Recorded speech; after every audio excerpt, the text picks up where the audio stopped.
The highest purpose for human life in existence is community life. Community life. And Allah says you are the best community evolved for the good of all people.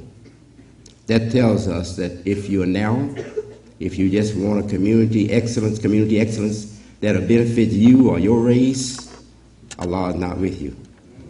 But if you want community excellence that will represent the excellence of mankind, and you want to share whatever you have that the others don't have that will help them, if they're sincere at heart, you want to share it with them.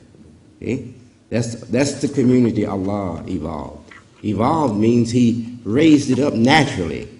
See, a lot of us don't know that. When Allah says you're the best community evolved, Allah is saying He brought you out of nature. You are evolved upon the excellence of your nature. So Allah is not giving us something that's not already in our makeup to have. He only gives us what He already put in our makeup for us to want or to have.